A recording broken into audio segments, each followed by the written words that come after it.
Sekarang ni korang dah boleh beli tayar premium tapi harga bajet. Ini dia General Tyre daripada Continental.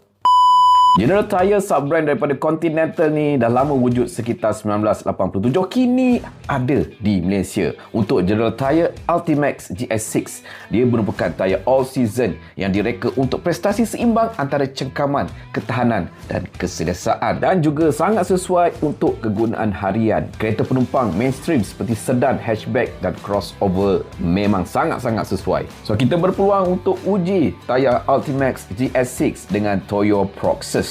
Satu teknologi Jerman, satu lagi teknologi Jepun. Mana lebih bagus? Ujian yang pertama, kita akan buat prestasi braking ketika jalan basah. Yang pertama, kita akan menggunakan tayar Proxus CR1. Hasil ujian, 3 kali kita buat braking, 3 kali konsisten. Jarak braking antara 21 ke 23 meter. Dan sekarang kita akan buat menggunakan tayar Ultimax GS6 from General Tyre. Hasil dapatan untuk prestasi braking ketika jalan basah untuk tayar Ultimax GS6 sepertinya kita jangkakan konsisten 15 ke 18 meter untuk jarak berhenti ketika jalan basah dan licin. Ini menunjukkan reka bentuk bunga tayar pada Ultimax GS6 ni dia dapat meningkatkan pembuangan air dan kurangkan risiko aquaplaning, di samping dapat membantu cengkaman pada permukaan basah dan licin lebih baik berbanding dengan Proxus CR1. Ujian kedua, prestasi braking ketika jalan kering. Untuk tayar Toyo Proxus CR1 konsisten mendapat jarak berhenti sekitar 16 ke 17 meter.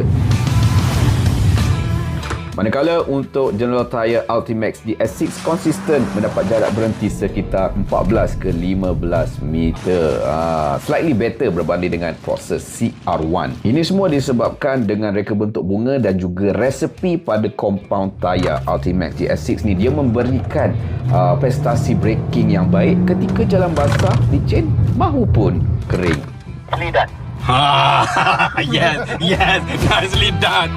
Seterusnya, ujian slalom untuk menguji prestasi cengkaman dan kestabilan tayar. Untuk tayar Ultimax GS6 daripada General Tyres ni menunjukkan cengkaman dan kestabilan yang baik pada hala laju tinggi serta apabila kita mengambil seleko. Cengkaman dia kekal konsisten kerana compound dan dinding tayarnya yang tegap. Dan tak sangka termenang pula untuk sesi slalom test ni.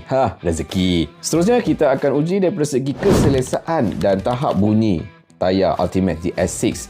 Tayar ni dibina dengan noise breaker dan corak baru untuk mengurangkan bunyi, terutama sekali pemanduan atas highway. Kalau kau cakap aku sejujurnya, perbezaan